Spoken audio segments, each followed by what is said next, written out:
Republican presidential candidate. He's better known as the Libertarian in the race, is Ron Paul. How are you? I'm doing fine, thank you. First of all, I like your plan about $1 trillion in specific cuts that if you were president, that you'd make the first year in the White House. Right. And you'd say you'd create a balanced federal budget by the third year of your presidency. I think it's, for example, I've been working with your son Rand and Congressman Connie Mack on the Mack Penny plan. And that plan, I don't know if you'd support it or not. Maybe you obviously have your own plan, but right. The Mack Penny plan, if you're not familiar with it, would balance the budget in 8 years, and it would basically hold spending at current levels for 6 years, and then keep spending at 18% GDP for the last 2, and we'd be at a balanced budget. Now, your son Rand Paul supports it, and Connie Mack supports it, and I support it. Right, and I think it's very decent. Compared to what we're doing now, it would be a real improvement. I come down the side of thinking this debt problem that the world is facing is just not a U.S. debt or a state debt or student debt. It's a world debt problem when you look at what's going on in Europe.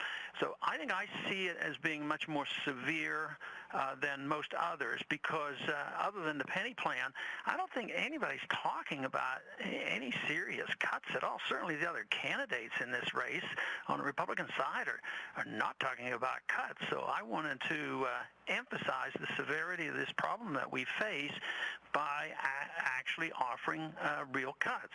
This, to me, makes the big difference. And so far in this last 24, 36 hours, I think the acceptance of this, especially from the conservative Republicans, have been very, very good. I think they've been waiting to hear a program where there would be some real cuts. Well, look, you do very well. You have a very strong base. I often agree with you on economic matters, and as it relates to the size and the scope and the role and the influence of government. Some of your comments over the years about the Fed. Bernanke is a disaster, and as is Tim Geithner, and these guys ought to be fired immediately. They're a disgrace. So I think it's a good plan. Do you think it's doable? How would you get it done? Well, winning the presidency means that you do get a consensus. Obviously, if the people are 100% opposed to you, you don't have a prayer of doing it. So if you get the endorsement by winning the presidency, you're going to have a lot of support also in the Congress. And besides, most people in Congress aren't philosophically motivated.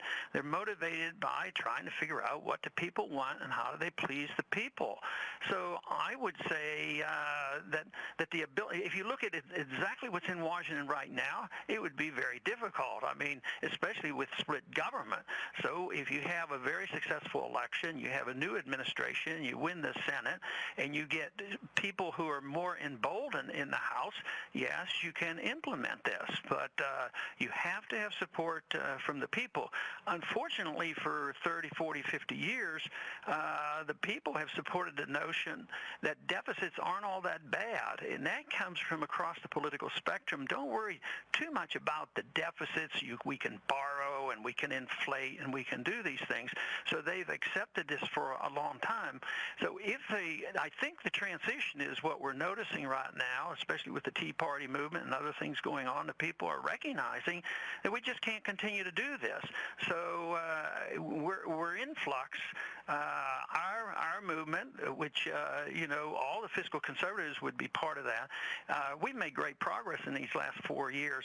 Not so much that all of a sudden they become the real true believers in the sense that they're philosophically absolutely with us, but they've come to the reality we just can't keep doing this. I mean, I think people know there's a financial crisis, and it's not because we have a balanced budget. It's because we have too much debt and it's unsustainable. All right, I'm listening to you, and there's not a word you've just said that I disagree with. So I was reading, I guess, about a week ago, and I brought this up with Rand. He was on the program. He's on regularly, and he's on radio and TV with us often. I thought he had some great regulatory reform ideas, and I wanted to support him in that effort. And you were asked, albeit a leading question, but it said, do you think radio talk show people like Rush Limbaugh, Sean Hannity, and Mark Levin fear that you're making them obsolete because your views reveal them as the status that they are? And your answer was, I think that if I gain influence, it's an embarrassment to them because then they're not really limited government people, yet they make their livelihood fooling people into thinking that they're real leaders of limited government. And when you look back to find out that in fact, they have not been. Look at the Bush budget in the Bush 8 years. The budget exploded. Do you really think that Rush, Sean, me, Fox News, that we're all big government statists, as you say? Yeah, are those literal quotes, or are you just sort of paraphrasing? No, I gave you an exact answer that you gave.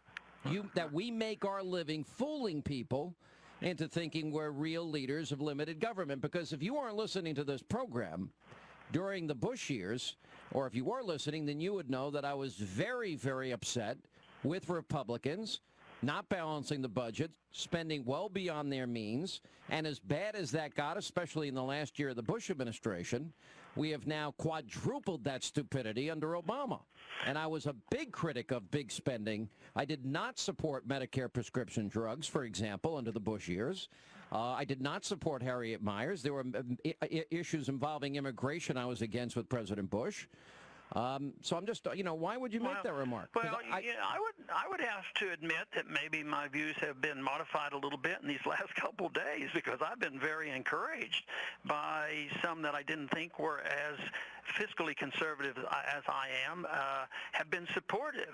So I'm very pleased that you, even on this very program, you spoke out favorably on what I'm trying to do. So there's no reason why I can't modify, my concerns because, for so long we haven't made any inroads. I think you've been more willing to look at the Federal Reserve, but the other names you mentioned were less willing to do that.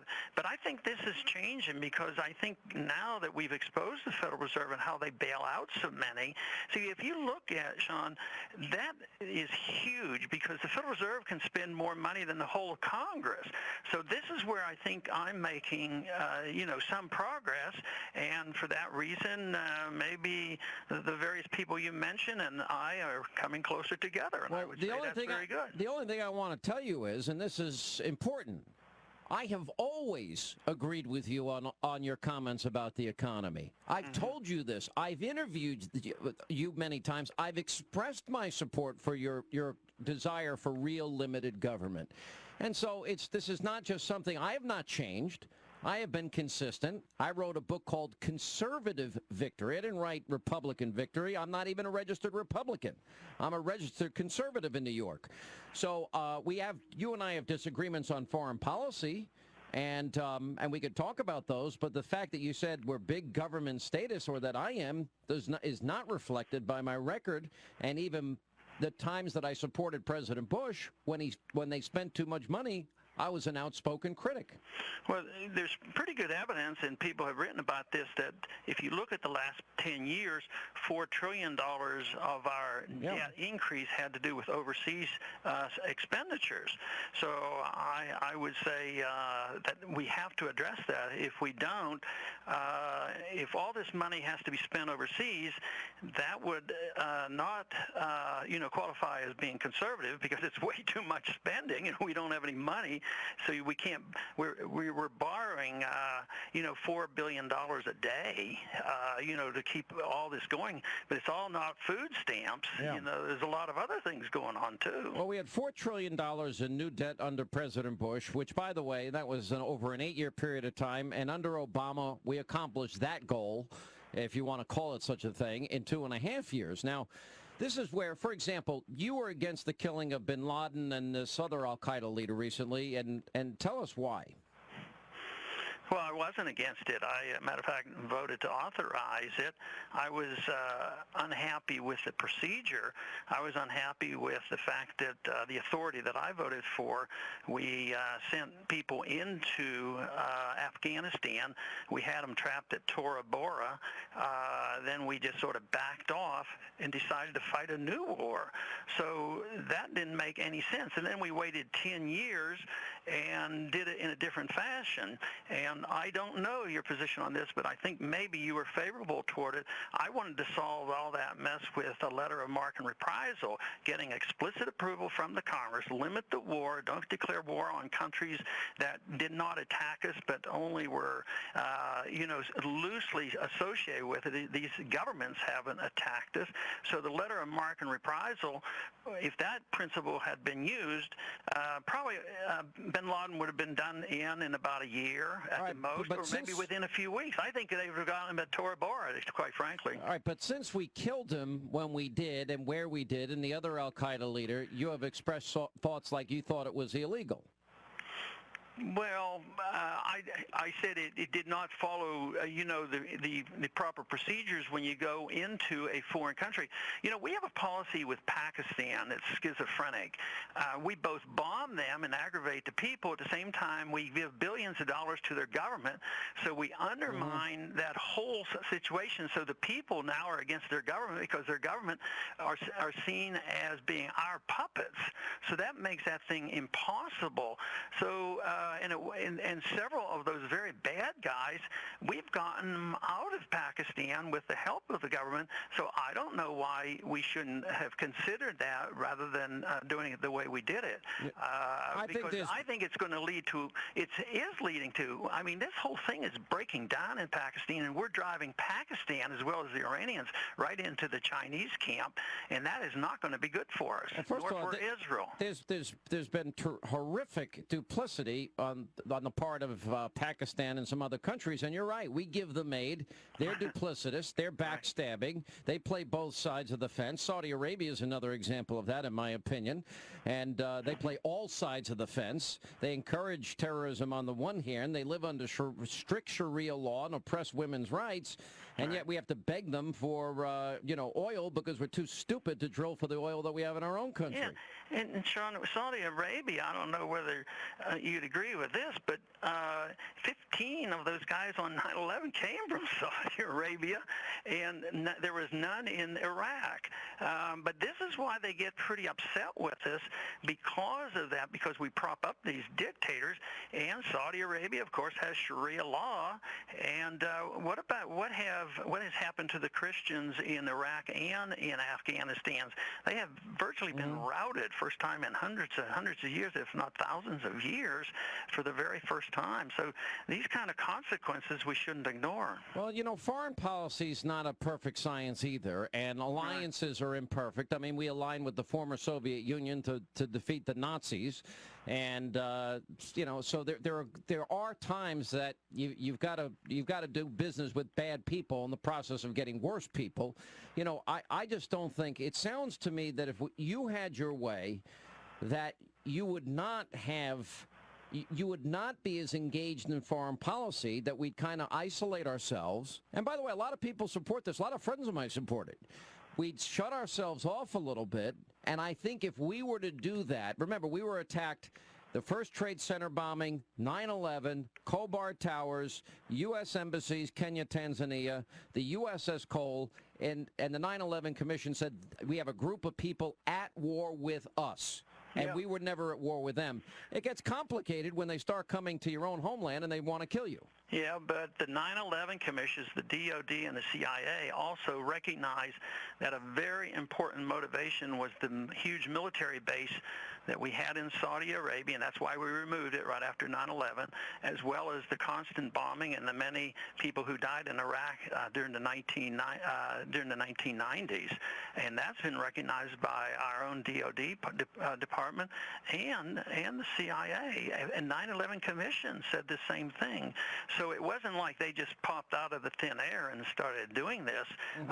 They have been very explicit on their explanation of what motivated them. All right. Well, Congressman, I'm glad we straightened it out, and I accept your apology, by the way, for not listening to this program 3 hours a day. And I just wanted to make clear to you where I stand on issues. I'm a registered conservative, by the way. Okay, so we can be friends? No, I've never disliked you. I think you have been a voice in the wilderness for many years about limited government, and I think, and a return to constitutional principles. I disagree with you on foreign policy, but But on economic policy, I don't really find many areas of disagreement. Well, I was just kidding you a little bit. All right. Well, I've been very nice to you and your son Rand every time you've been on, and I will be. And by the way, you're welcome to come on this program as often as you want. I appreciate that. All right. All right. All right. Then come on the TV program. Don't be a stranger. Okay, we'll always consider that. Always consider that. Oh, great. I'll watch you. If you want to waste your time on these other networks, nobody's going to see you. Come on my show, and people will actually see you. That sounds good. All right, Dr. Paul, thanks for being with us. Thank you. 800